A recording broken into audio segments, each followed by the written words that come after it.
Hello, everyone. Welcome to another Ask Me Anything with Dr. Dan. Hope you guys are doing well. Hope you're having a wonderful week wherever you are on this beautiful planet. We're here to talk about science, to talk about health and wellness, to answer your questions. So let me know what questions you have. You can submit questions here on Instagram, through Facebook, through my website, drdangubler.com. Thank you, everybody. So good to see you. Hi, welcome in. Let's get to some questions. I have some questions here that people have said. Are the amounts of lead and cadmium in dark chocolate bad for you? Well, let's understand. The dose is in the poison. It depends on how much lead and cadmium you eat. But if you're eating 1 tablespoon of 100% dark chocolate every day, you're not going to get sufficient amounts of lead and cadmium to be an issue. One of the cool things, though, that I recommend you do when you buy your dark chocolate is to ask that dark chocolate manufacturer to send you a certificate of analysis called a C of A. This C of A actually shows the amounts of heavy metal in the chocolate. So there's always going to be a little bit of cadmium in dark chocolate. That's just how it is because cacao grows in volcanic soils. And these volcanic soils are rich in nutrients and minerals. And so there's always going to be some cadmium in there. And that's actually a good thing. That actually allows the cacao to grow healthy and strong and to produce these medicinal molecules. Without cadmium, the cacao tree doesn't grow well. So a little bit of cadmium is good. Lead, where lead comes into the process in dark chocolate is how it's processed. A lot of times they take these beans and in Indonesia or South America or wherever, and they lay it out on the concrete, on the patio outside of the manufacturing facility. And because of pollution, lead dust settles on the beans. And so you want to make sure that there's a good supply chain, good environment for it to happen. And so if you're eating a high quality dark chocolate, no issues when it comes to cadmium and lead poisoning or anything like that. Hello, what questions do you have? Have I covered black seed oil? Yes, I have. Black seed oil, amazing. I've done a reel on that. You could go check it out. Black seed oil contains a really cool molecule called thymoquinone, which is a really potent anti-inflammatory. Black seed oil, good for inflammation, good for intestinal health. It's really good for stomach health, for gut health overall. And black seed oil, there's some really cool formulations people are doing. They're doing black seed oil with Manuka honey. So they're combining kind of this inside-outside gut health approach with the properties of Manuka honey. So you could check that out. There's some products there. But black seed oil is a great thing to do, great thing to take, good science behind it. Now, when it comes to black seed oil, you want to choose a black seed oil that is standardized to the molecule called thymoquinone. That's the important thing. So if you choose one of those, thymoquinone standardization, it's going to give you good health benefits. And take about a teaspoon a few times a week. Have I covered, thoughts on vibration plates? Oh man, yeah, I did a reel on vibration plates. If you haven't checked it out, please do so. Go to my Instagram or Facebook profile. It's the pinned one there. And vibration plates, really powerful health benefits. And that's because, and I think we talked about it in previous episode, these small mechanovibration mechanism of action, when you have these small vibratory events in the body that actually stimulates repair, it causes a little teeny bit of what's called acute inflammation, and that's a good thing. So that helps with muscle repair, it helps with balance, it can help with tinnitus, mental health. Vibration plates, really good scientific literature behind it. Look at my blog post. You want to find a vibration plate that has different settings, not just a one-size-fits-all, that actually has different frequencies. And if you do that and you find one of those, it's a great thing to do for your health. You don't need to be crazy on the speed. Keep it about medium speed. Do it 10 to 15 minutes a few times a week, and it's a powerful thing for health and wellness. Doesn't dark chocolate have caffeine in it? Has a little bit of caffeine in it, but mostly the amount of caffeine is pretty negligible. What it does have is it has a molecule called theobromine. And theobromine is basically caffeine without a methyl group. So they're pretty much the same molecule. And the first thing that happens when you take caffeine into the body, that methyl group is removed, called demethylation, and it gives you theobromine. But theobromine is metabolized a bit differently in the body. Eating dark chocolate, some people are saying eating dark chocolate can keep you up at night. Even though you have theobromine, it's not the same mechanism, and you're not going to get the same feeling as you do when you drink like a caffeinated beverage or certainly an energy drink. And why is that? Because the theobromine and the caffeine are combined, they're complexed with the polyphenols, the flavonols, anandamide, phenylethylamine, and the other molecules in the cacao bean in the dark chocolate. So it's not giving the same response. And that's an important thing we need to understand. It's a collection of molecules in a food that provide the response. And sometimes these molecules complex with each other and they hold on to each other. And so it's not like, bam, it gives the response like caffeine. If you take caffeine, synthetic caffeine just by itself in an energy drink, man, you feel it right away, right? And you get energy and it peaks after about 30, 45 minutes, and then you're on this downward descent. Well, that doesn't happen when you have natural caffeine in like yerba mate or green tea or something like that. And so it's the same thing when it comes to medicinal molecules. So we need to be careful there. What other questions do you have? Grateful that you are with me tonight. Appreciate you all. Does food or lifestyle change face shape?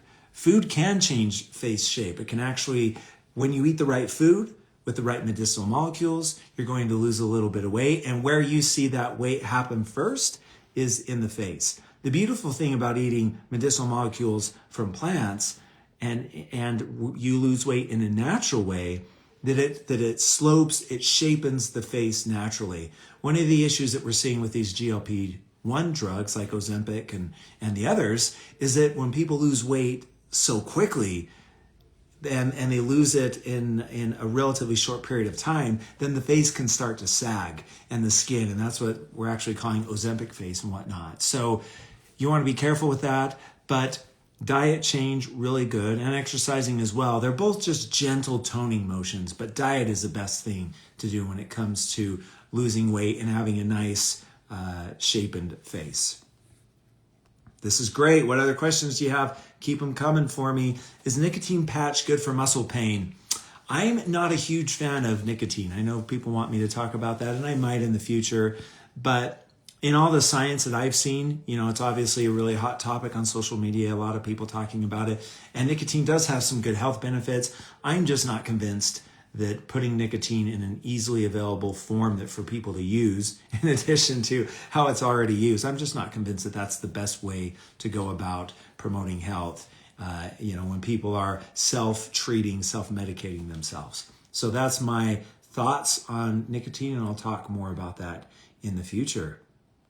All right, what other questions you guys have? Is it beneficial to take creatine daily for women? It is. There's no issues when it comes to taking creatine for women. And I don't know how that happened, but back 5, 10, certainly 15 years ago, and even if you go back 30 years ago, creatine was thought to not be great, and only the weird muscle heads in the gym were using creatine, and they were going to suffer for it in the future, was kind of the unspoken thought there. But creatine, really good properties for men and women. There's great science coming online, and you can look at my blog post about creatine.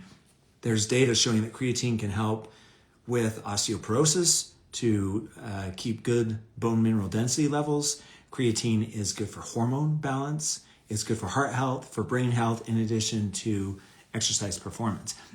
When you take creatine, you might see a little bit of weight gain. You might see a pound or two, and that's because creatine does retain a little bit of water. Creatine is a molecule that loves water, so it complexes with water. So you might see that a little bit. It's not anything to worry about, but you might see that. And it's also going to help with muscle gain, and you're going to see that as well. And creatine for women, I think it's a great idea. One of the biggest issues for both men and women as we age is sarcopenia, which is muscle loss, is the fancy word for that. And losing muscle as we get older contributes to obesity, diabetes, Alzheimer's, Parkinson's, neurodegenerative diseases. And so we want to make sure that we're retaining good amounts of muscle as we age, and creatine is a good thing to help with that. All right, what other questions do you have? Keep them coming. Cacao chocolate, mahidol dates, and peanut butter, that is a killer combination. If you haven't had that before, dark chocolate dates, peanut butter, highly recommend. Which magnesium supplement is good for teenage girls? So magnesium is an essential nutrient. It's something that we need. There are natural sources of magnesium.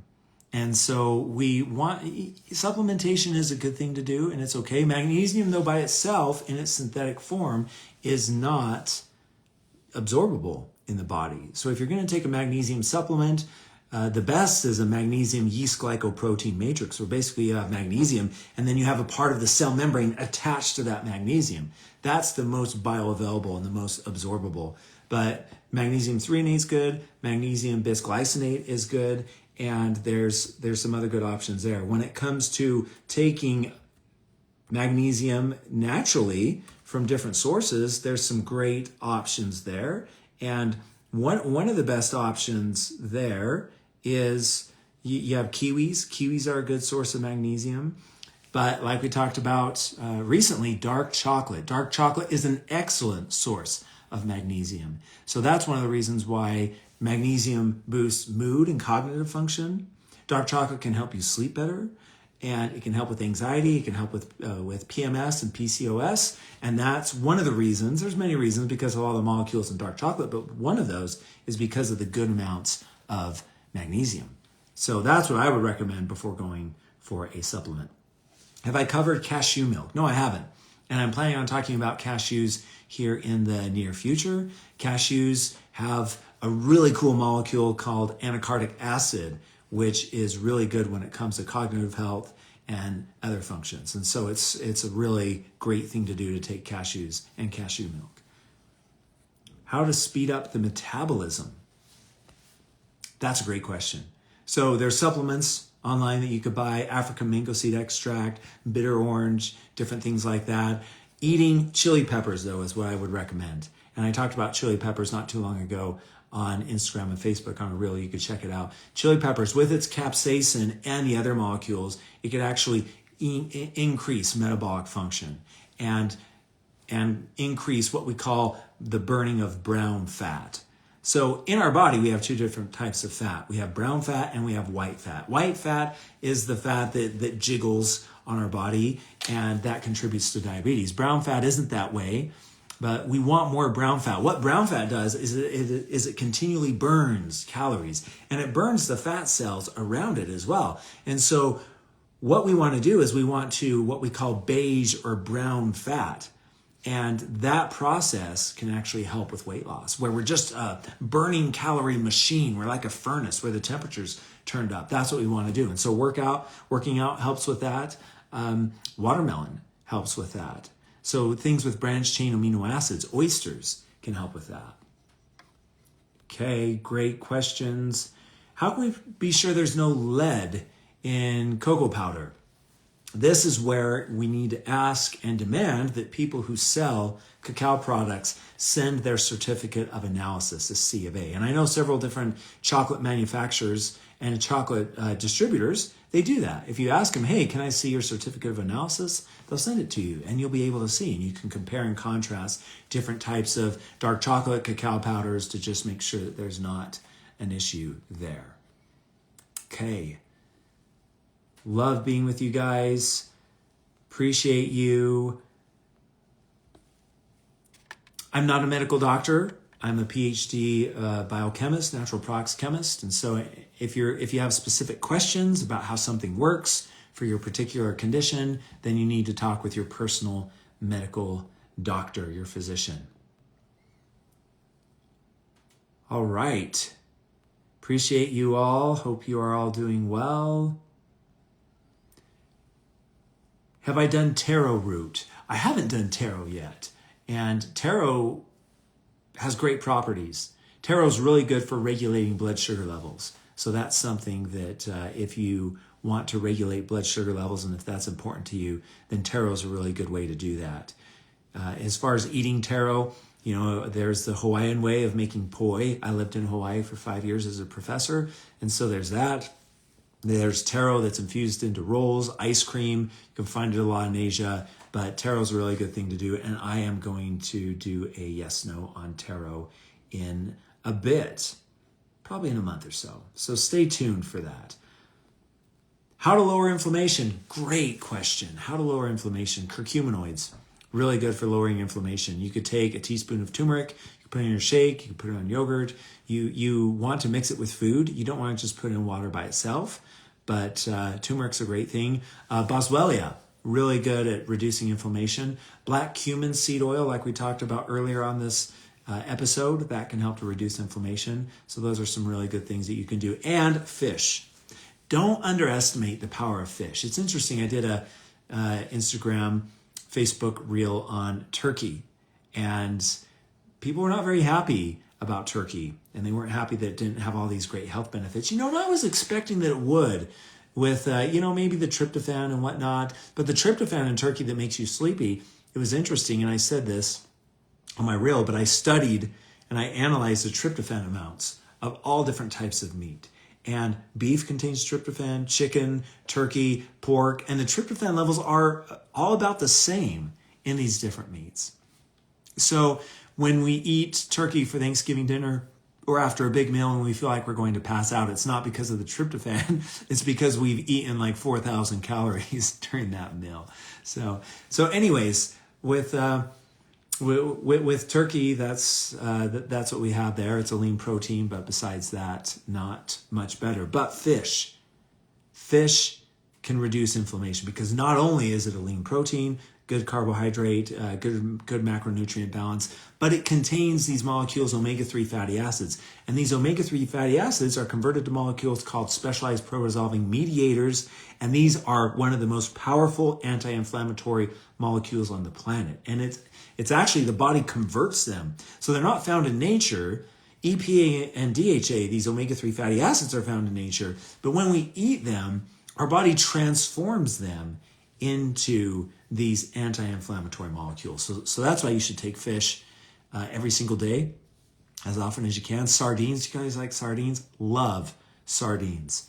Love smoked salmon, but however you can get it, be sure that you're eating fish several times a week so that you're getting these medicinal molecules. Fried fish is okay as long as you do it quickly. You use an olive oil or an avocado oil or something like that, and it's great. People are like, "Can you fry with olive oil?" You actually can. That's one of the biggest misnomers that somehow people have missed in the scientific literature, and I'll post some references on my website so you could check it out. And I think under olive oil, if you go to my blog, olive oil, there's already some references there showing that olive oil doesn't degrade under frying conditions, 400, 450 degrees Fahrenheit. It doesn't degrade. It's not going to cause damage. It's not going to fall apart. It's not going to produce bad chemicals or anything like that for the body. And I don't know why people say that it does, but when you look at the scientific literature is clear that it doesn't. So anyways, but yeah, avocado oil, olive oil, canola oil, whatever you want to do there. Appreciate you guys. What other questions do you have? Let's see. Does dark chocolate ruin your teeth? So there's a thing going around about how dark chocolate can be bad for your teeth. Well, it's the sugar that's bad for the teeth, not dark chocolate. Cacao, in and of itself, actually has a protective effect on the teeth. It can actually reduce cavities. It can help with teeth brightening. It can help reduce gingivitis. And that's probably because of the flavonols and the polyphenols and the other molecules that are in cacao that can help with oral health. So that's a big thing. What are the best types of pickles to eat? So I talked about pickles recently. And when you go to the grocery store, there's a couple different options. You can go to the shelf, kind of by where the condiments, the vinegar, whatnot, it's at room temperature, and there's all sorts of pickles there. And those pickles are great. There's nothing wrong with them. They are cured in vinegar. And that's what gives the pickle taste and the flavor. And then they add sweet, they add dill, and they add different things to it to impart flavor to the cucumber. And that's fine. No issue with that. The better choice, though, is if you go to the refrigerated section, there's pickles that have been made by taking cucumbers and immersing them in brine. And when you immerse them in a brine solution, that actually, it's a fermented food now. The pickles on the shelf are not fermented foods because the vinegar kills any of the bacteria that might be in there. So I recommend getting pickles from the refrigerated section of the grocery store because they have probiotics, they have prebiotics, they have postbiotics. Do you know what postbiotics are? Postbiotics are the good molecules that probiotics make. So you have good bacteria, those are called probiotics. The food they like to eat to help them to grow and be strong are called prebiotics. And then when probiotics are happy, they give off molecules, and these molecules are called postbiotics. And so when you eat pickles, you're getting pre, pro, and postbiotics. Same thing with kimchi, same thing with sauerkraut. So eating as much fermented foods as you can is a big deal. What are my thoughts on fermented daily vitamins? Fermented daily vitamins are good.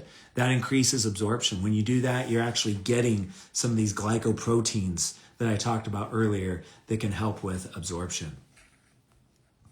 Appreciate you guys. Should we consume MCT? Absolutely. MCT oil, especially found in coconut, is really good when it comes to fat burning. It's really good to put the body into ketosis. It's good for weight management. It's a great thing to do. Microgreens. So I talked about microgreens on Facebook and Instagram, and a lot of people were like, I don't know what microgreens are. So let's talk about microgreens for a quick second. Microgreens are when you grow a plant like broccoli, radish, dill. When it starts to grow, it grows this little teeny plant, that's 1.5, 2 inches tall. Simply put, that's the microgreen. And when you have microgreens, what they do is when they grow these seeds, they cut them when they're just a few days old, 1 to 2 inches tall. And the cool thing about microgreens is that scientific studies, the studies on my blog, you can check them out under microgreens, have shown that they contain 40 times the amounts of vitamins and minerals as the mature plant. And why is that? Well, it makes sense that if the plant's going to grow and as it's struggling to take root and to grow tall, that it needs vitamins and minerals and different nutrients in order to do that. And so microgreens are supercharged in vitamins and minerals. Microgreens, you can buy them at the grocery store. They're easy. You can grow them. You could grow them yourself. You can look online. ChatGPT can help you. There's kits that you can buy that you can grow microgreens really easily. So they're great. They're powerful. They have great properties for heart health, for brain health, for gut health. And they're a great thing to add to your salads. I love adding it on top of avocado toast. That's an amazing thing to do, but it's great. And microgreens, as said here in this great comment, it is great food for vegans. And especially vegans who need vitamins and minerals, we need to make sure that we're getting those. Microgreens, great source of that. Okay.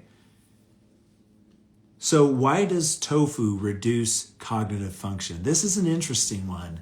And I wasn't expecting this when I was studying tofu. I've studied tofu, the molecules in tofu, the soy isoflavones for many years. I formulated with them and whatnot, but I wasn't expecting that tofu in middle age, from about age 45 on up, if you eat excess tofu, meaning if you eat a serving 4 or 5 times a week, it can reduce cognitive function.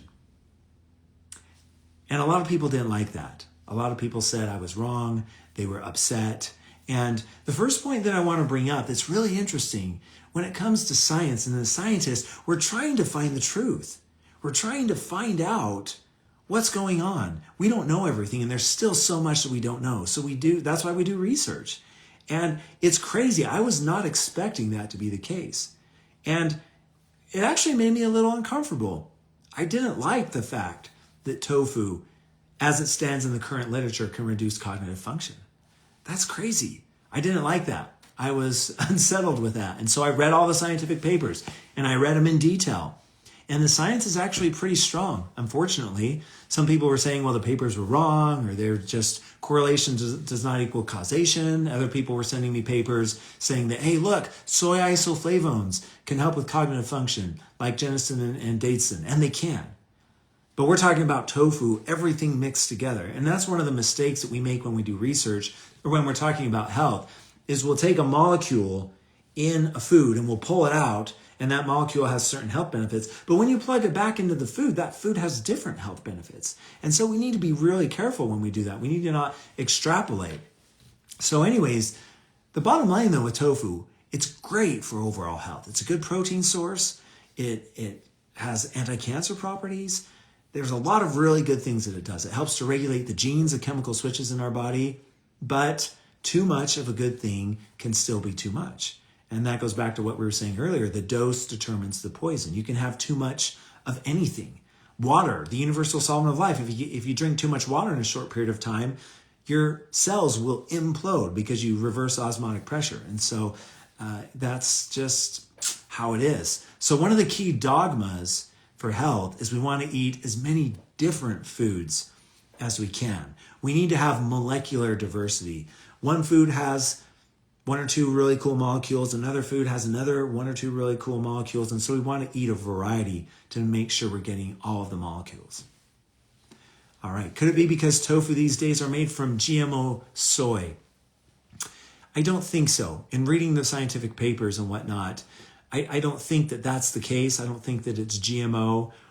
My best guess is that it might be something with the protein matrix and something with how tofu is made when it's fermented. Because we haven't seen, someone asked an excellent question, does the same thing apply with soy milk? And it doesn't. In the scientific literature, we haven't seen anything with drinking too much soy milk can reduce cognitive function. But when it comes to tofu, eating organics, great. Non-GMO, that's great. But we still don't know exactly what's going on. And there's some researchers that are working on this, and I hope that this isn't research that I do. This isn't an area that I focus on. But I really hope that they'll figure this out and that we'll know soon so that we can know what to do. But in the interim, again, I want to stress, in the interim, go ahead and eat tofu 1, 2, 3 times a week. And it's a great thing to do to mix up protein source and intake. All right, what other questions do you have? Sure appreciate you guys.